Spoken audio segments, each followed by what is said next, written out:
อาเซียนทูเป็นอวางเรียนเป็นอีนาโตกินเฮปีนากินปัสยาน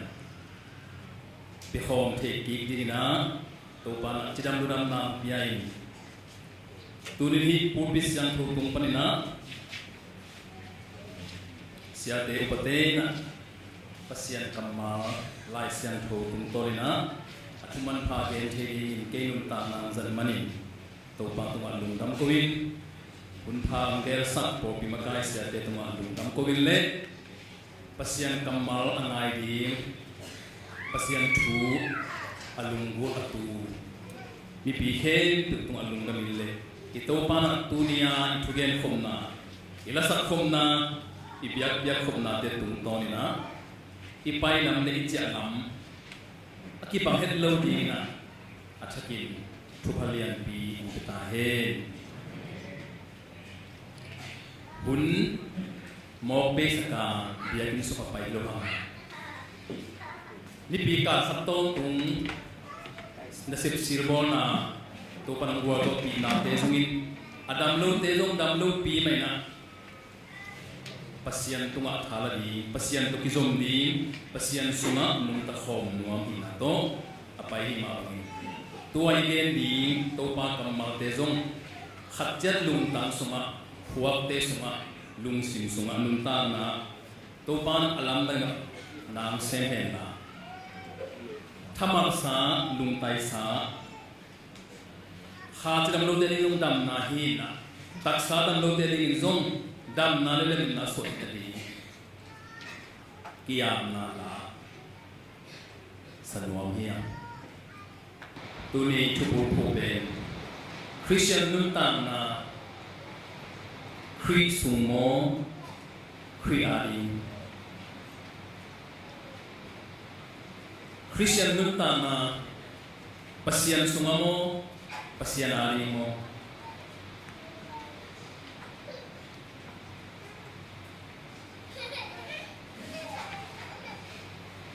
คริสเตียนอุ้มนาเป็นกอสเปลกิจยา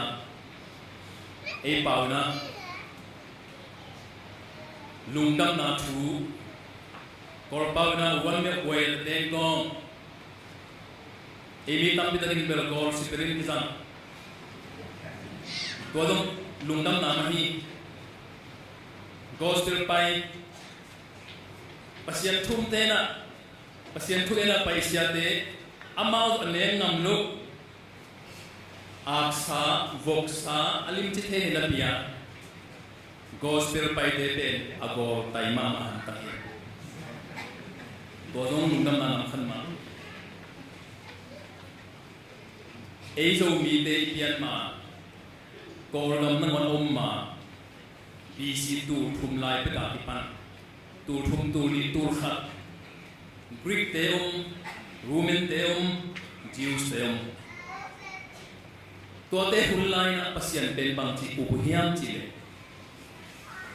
อาเซียนทุมะมะ holy holy holy เสียงทุงเงียไอมันโมเนอันนี้มีเตโตกิปอลเทรวาตัวเสียงทุปัสยันเป็น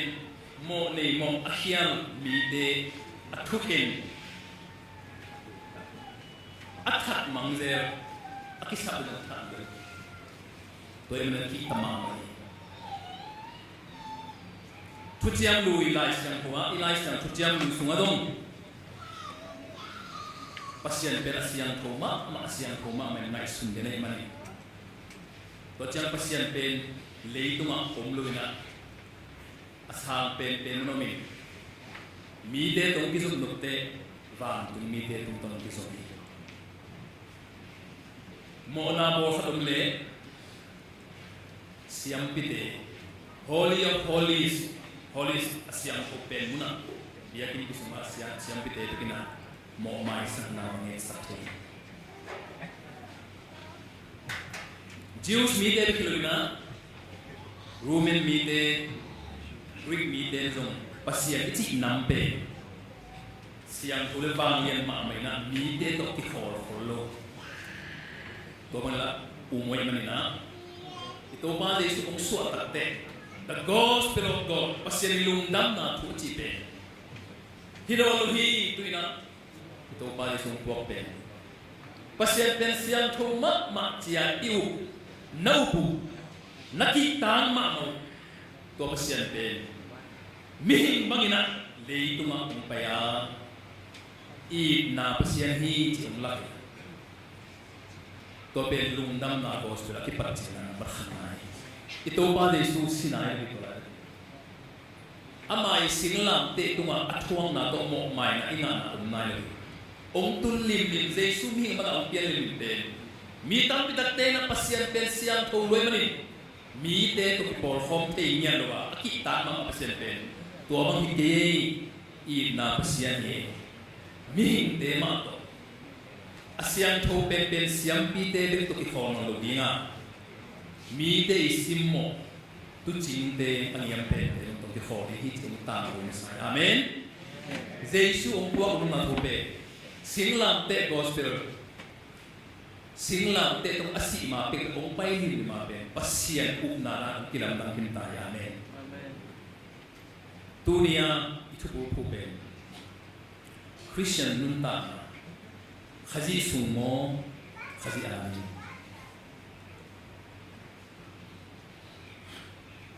nu te pa de Christian nun ta na pe sum le pai khap na ki pa lo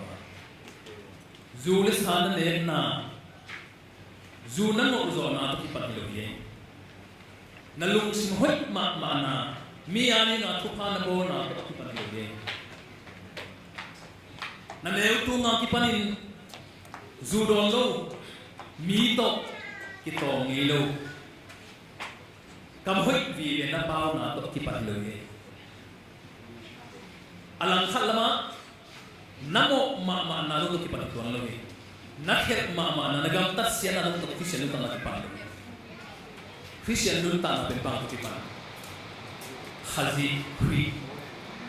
khazi to ki pa amen Jesu in Christ na iu na to ki pa niya Jesu in Christ Jesu in to pa hi pasyan tapahi mo ne te tang ni nga ong sipahi pasyan kimlai mi mga paipahi tuay na Messiah hi hon pagum pahi tato pahi na up na vivel to akipahi nagam tathoy na nagam tasya na kisay lohe tua buku ken pasyan hi geri khazi ong pai na tua na up na akipahi pasyan i na to kipahi to pa ni thanta he tuaile Jesu khazi tiu khitte isan niya kipani Christian nun ta na kipan pa pasyan ari mo pasyan so nung tali ko mo turina huntong no suma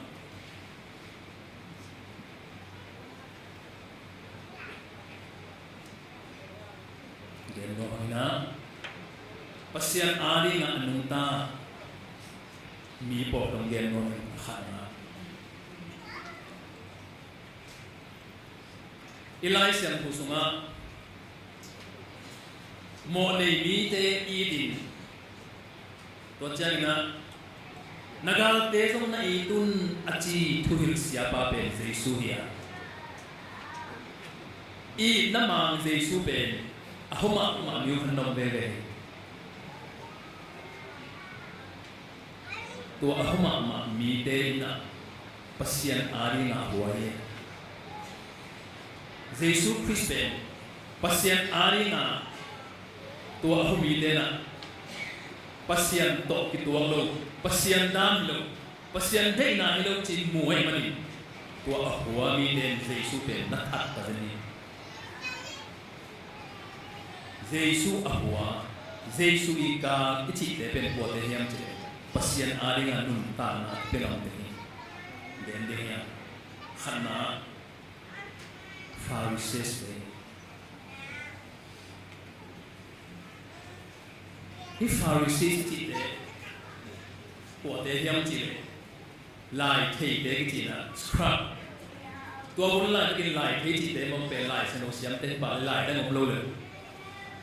ลายเสียงถูกทุกเสียงดูอย่างเสียงที่นี่ตัวเตะตัวทุกข้ามอาจจะวิจารณ์เป็นฟาร์ซีที่น่าคุยขันมาตัวไปชมลันตัวบุกินพันธุ์ตัวเตะเป็นบางตาลายเสียงตัวเสียงยังจีทุกข้ามสอบตัวเจ้าหน้าเป็นจุดกิจyang ciri paling tuhir ina bunga, macam orang cina amawi, tua tukang sok buntona, akhirnya abor orang deh. Kau deh tu asal dewi, gen itu genlah tu orang abor nama itu pen misna cina, busok babang thai. Tuang misna tunggu na integration bola tu ta murc cila. Ta selalu mama ayat tukang masuk tunggu na ni pe. Cek tahat betul betul berapa ti lai selu siam dena. Cek tahat betul hitung singkong cimoge. Tua sumpan ina igen ni pe dunia hat dunia. Tukang sok sumpan ina sabat ni siam tu sakin titu. Tua bang penamau, bang kalau masih yang tidak, sahabat Nina itu pasien piancil, leitu piancil sak lainnya nibuk semua orang kita disini tornai, sahabat ni tornai, sahabat ni cite, sandi ni hilangnya, sandi ni pe nikah ni doa, ilai senong hilangmu, tu ni pe nikahin, mandi pe ninihin. Tuesday tum,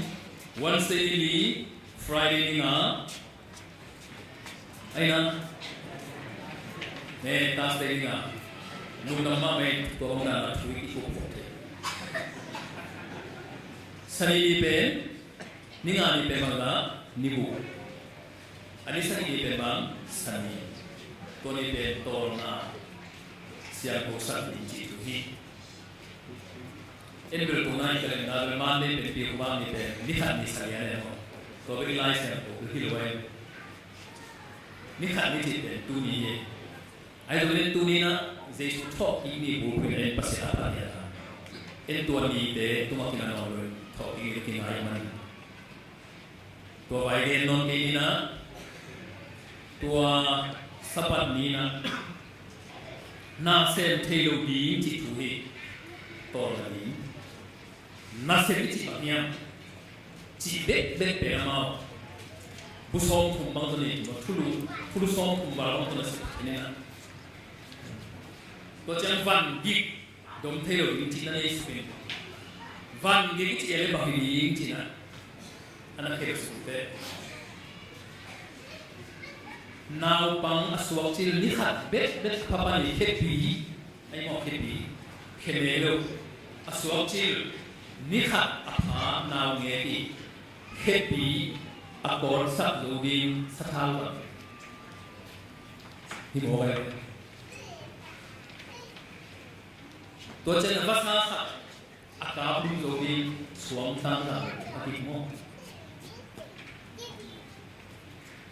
tua bang ada masih yang selo bang cipil mo yang atau fase tua bangsa dong azuizo te Pharisees ni mani, midan te azuizo ni mani. Pharisees hiana, atungina, lai siang tu hias siang te nabi. Ama azui ke tua mo kai mani, azuizo lo te to kipol mo no mina. Ama pe bisiang tu, azuizo lo ke pe ani to te mani. Asor te bang ciang te spiritis. Atuam din, ay atuam munta, kikirkiya si minum neto. Atuam nga pendo, lai siya kukiyat siyang de sinay. Anong tagyo to? Munta ko, piyay manin. Tuhang na, Pharisees natin tuwing ite. Hisi atong pa pang hindi mo na ilohi, tipasak, piyay mo ang munta to.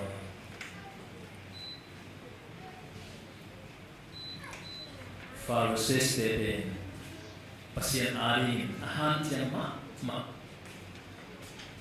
they live for God. Pasien ari nga nung tayo. Tua pasien ari nga anong tayo pe Jesu to. Ito ang tema ari. Ani na pwede pe. Seduge, sedusiste. Tua te pe nihaw ng panina. Jiu sumpah na haw tingkipol pian na hiya. Siyang pitero pihirin. Kumpi rumen kumpi dito kipol hiya. Yesus na lang panasihangin. Ito pa Yesus Kristo na mihing manumpian lalay ito balay ka. Tugel, emitin suisi at tiyan. Aman, mo niya at titerong sam. Adam lo titerong damsam. Tinatagyan ni Farses, te ituhang sumasalungan ng gempa rin. Sabat ni na tinapit damsam tayo ito ni Jene. Bahaya itu yang nasib aku lagi. Azil itu na asipa di rumah yang leci. Amawi itu kuna ben mito na to gol to tembel pima tua na to tembel bol hei. Tua lu cuma bol kono lu tua na ngon sama. Asli ingat gimma mahile pat tua na siang bol ingat dam siang satrio ini bol sih. Adam siang sak mo ito niya be nase mo gina ano ni bolula Adam siang sak te sabani apar sa tayo ni to ba sa isu na tambe bitak para sa ni sabani te may na kumsong kumgiya numay pul na nani ong dam sak mo ka pian pi to ong dam sak ni kulang sak jote ong dam sak ni Pharisees pasien ari nga anong tanong anong ta Pharisees ito kilim kay maagi siyang pite at selusiste kumpiw yan nami ano mga ito tipo ito pa di sulong suyong tam sen de Messiah tiba umlo de ko pero Messiah ang paile jiw video makai nga kumpiw sen mole Rumen kumpida na 8 December ong man tipina ipiyakin pinangon ong susya na hormang ong atmang ni umay man na Jesu puma na dito ipasyan biyan na piyakin pinangon sa sini at kung na gupte ko tayo sila siyang pide Christe siyang pide bahang Jesu kilimlo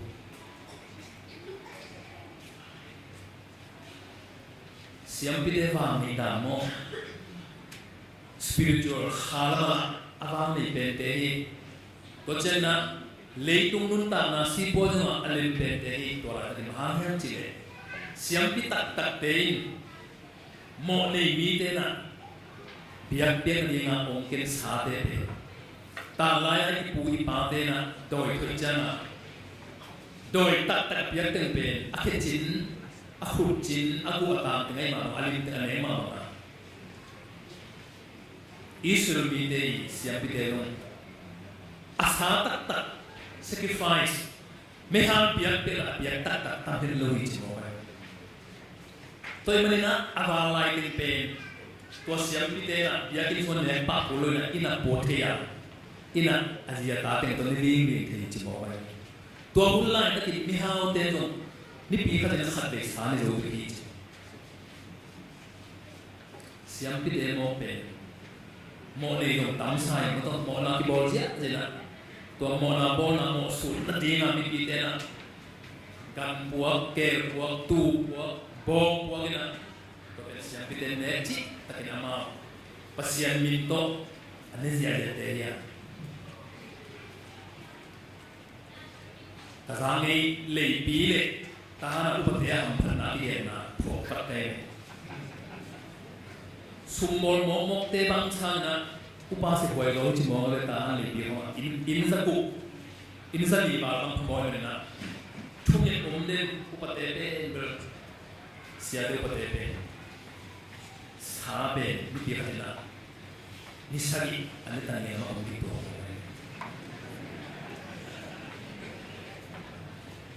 ตัวเลียนตัวที่บางถามกินเช่นเดียวกันตัวเสียงพิเตยทำพันนาอันนี้ปีเตยจะโลกิสนะบางวันนี่จะรู้ว่าเสียงพิเตยอะไรมากมาเสียงพิเตยตัวเด็กทำนู่นโลกเขาสิ่งพวกนั้นปนินะโซ่หัดพิตันต่างไรนะเสียงพิมันเป็นเต็งตรงที่มองไอ้ยันตัวเสียงพิเตยเต็งขดานี่ปีขดาสานี่เนี่ยเกลี่ยมาวิสบัดเนี่ยนะเซมจวดที่เราทำมาเล็กเจ้าหน้าเซมได้ตัวเต็งขดาผ่าตัวเตโตอิโตปาริสุกิเลมลุยมหาเฮียมจิเลตัวเสียงพิเตนอาการก็ริบปิสักินอีนาเลลายนัดนาเลลุย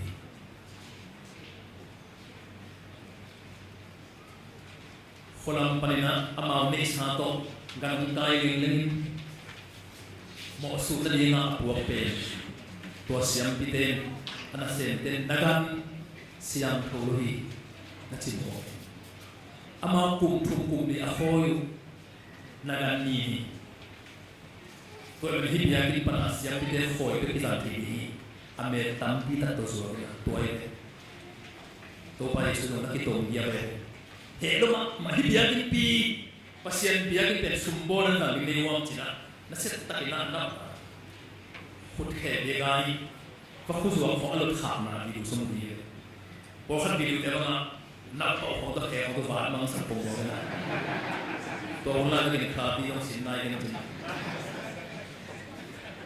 ห็นมั้ยcina mo tapi yang kita pi bahan sumber dan noตัวบางดาเนี่ยนะเสียงพิเตนะปัสยันอีน่าตัดตัวเบียกเตนะเบียกสักลงขันลัมปนินะละปัสยันเสียงโทมาไม่มันตัวฮอลลี่สักมีมองเตลูเทลูเราอิสานเสียงปีปาเป็นลูเทมอยนะตัวปาดิสุนะตัวไปสุไปมาไอซายาเตโมโฮสิเตไมกาเตเอโมสเตจงเกมเดนเลยปัสยันเกนี่นับยักยักนับบงตาอัฐาวบงพิธาวเตกสุนี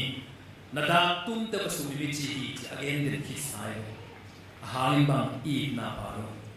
อามาวิอามสุนีเลอามาหัวทำนันโตปัสยันอาดีงานเซมเตหี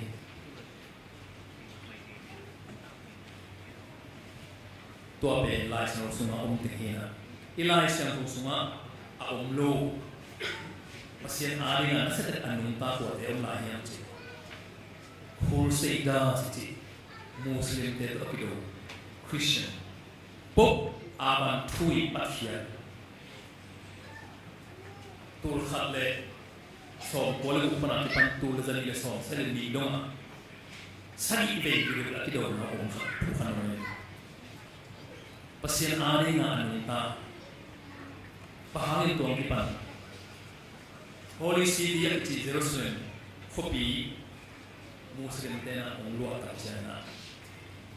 Christian tena, Jews tena, Pilgrim, bangale payahu, pasien beningan apa ini, tak kisah minam tena ang luar terjana, kipai tino, to pendel, atungin awal mo hangna, only blow sem to minam tena Christian tena holo, mason so na imanina. Atau na rumah pop tunga tereng di bawah terjadi. Biar nologi ipasyan hari ini kalau dia. Tapi pop makai mana aman tuan kita. Kum jadi kita sawe. Mitang pitasi. Alip kapwai ma tuha zaman hamnomi kola kicipa. Tua pana tule zani som ni de ni kimpol na naw pang tu som thung nga mo na Palestine kam pai ni ham tia sirong mo mai anule paten thalo popin so thalo aya amal pe pasyan sorry pasyanari gi galu di chin ha san ta ya naw pang tu so thung kum so de kum ni bo tam pe chi ne nu me jong pai na to nu me de bang pasal so ni phong sin na pasal form ang luto tu so kung pahit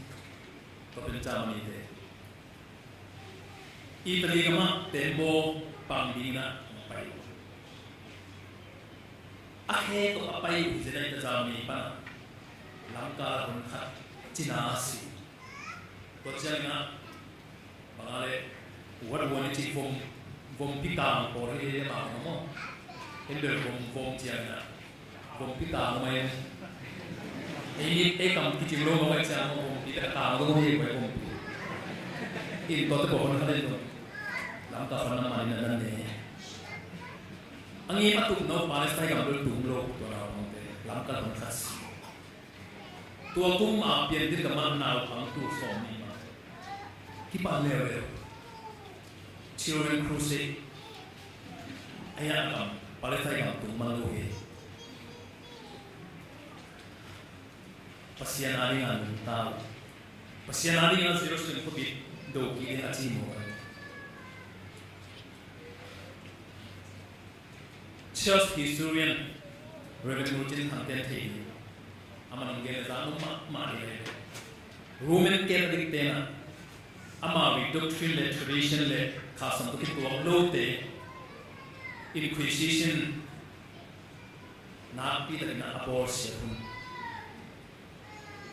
ama we de dana lo te sim khwam bu to ma hina me to a to million ba phi chi atana ni pasien ni to ta ja Christian chin chin sapeng kama pian tita to cha englena englikin tena englikna yote na pila ki bosia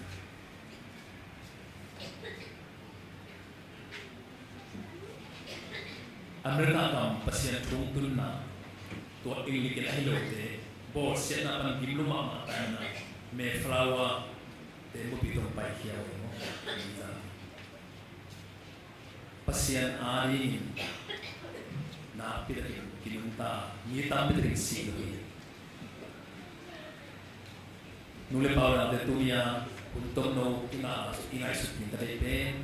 Christian nunta ti pe bahimo hiya Elisha ko simna to pa Jesu kamabel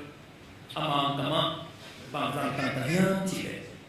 in Christ in God chi sang tantanya kama bom lo pia to pa isuna no suma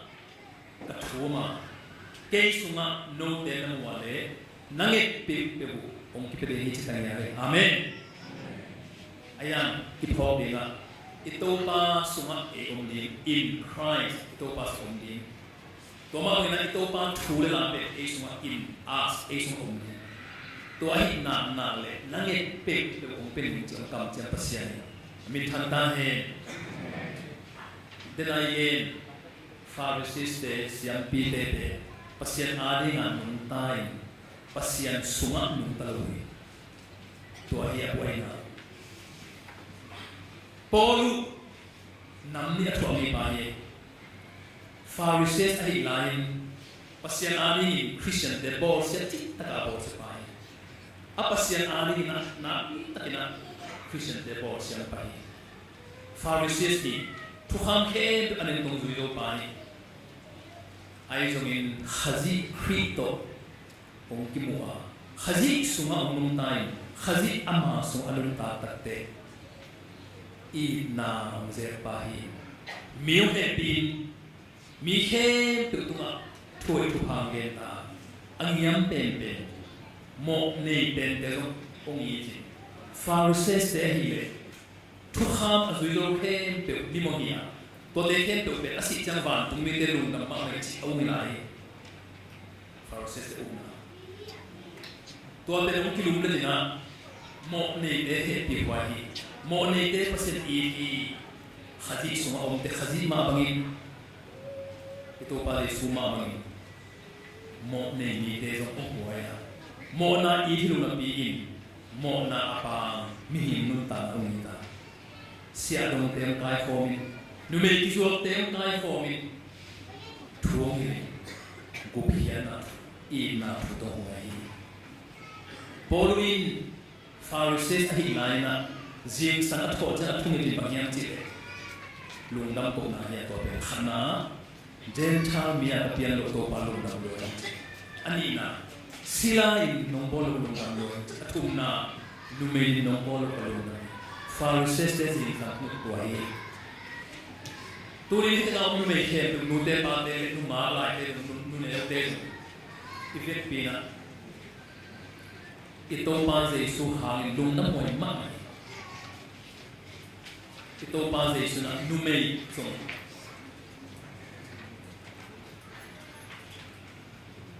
equality igu khian na nga na in lumei man luhi pasal hi man luhi sila hi man luhi to hi man luhi mihaw hi man luhi mizo hi man luhi khazi sunga nun ta mani amen toy bi he de polna Jesu sunga he to in galatian tumane so ni yata wa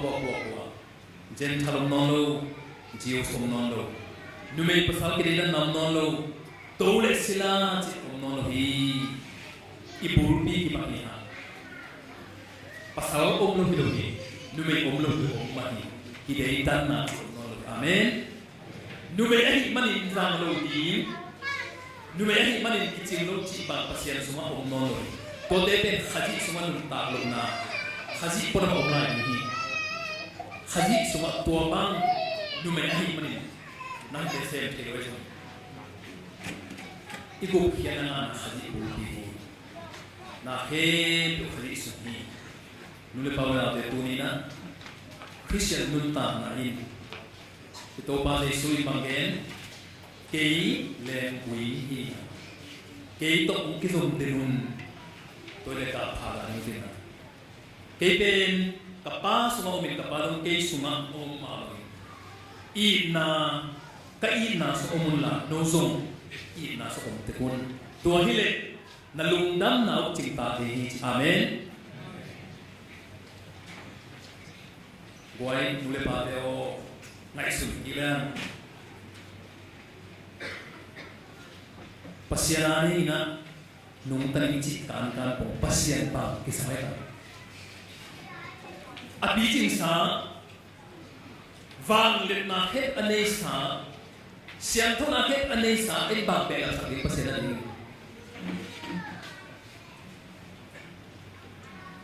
ito pa si yani nung ta hi ma deo ama ri in bang sip sap do ni ya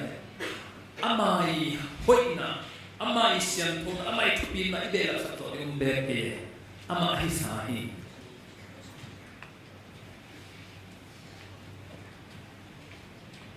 pi des ta la na sia pian to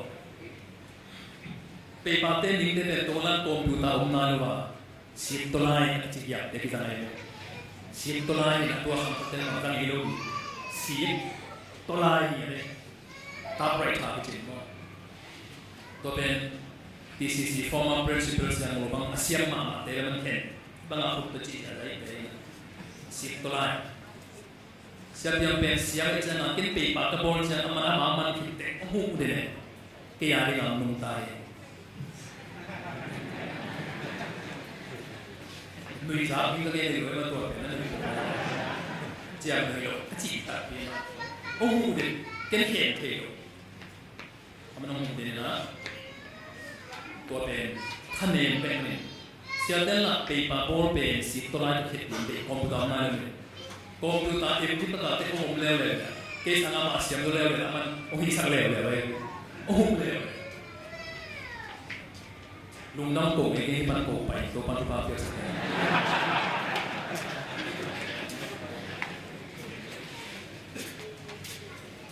kan eo lai kum di ka pha lai na kan hu hu rom ma mai na lo ba kon chang na alu le bol chang pa kon pi na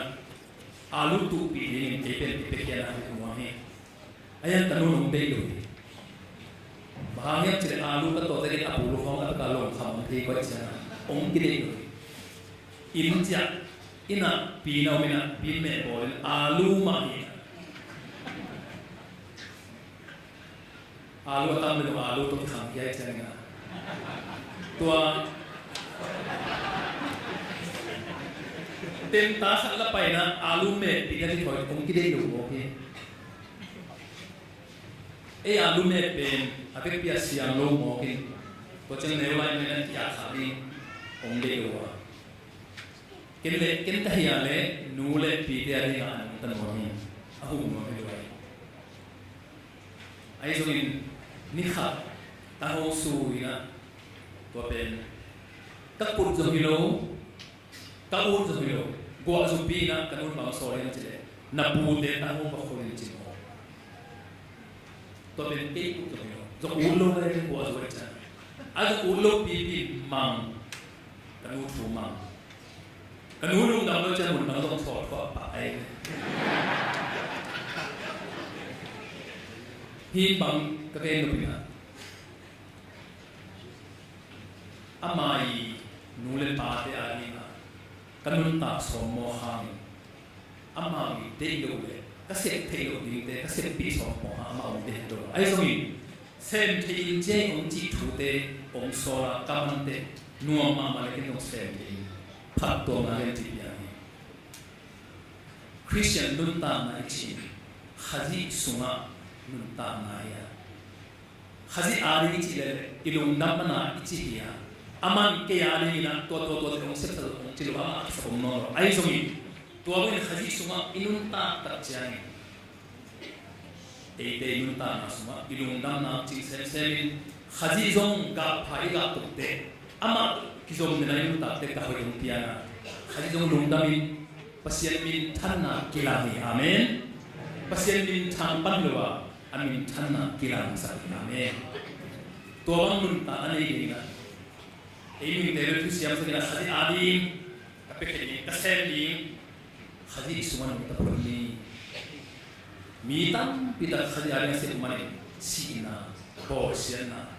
mitam kita sina yang kini hadis semua nunta lopina hadis adim cihet ini efek kita itu pada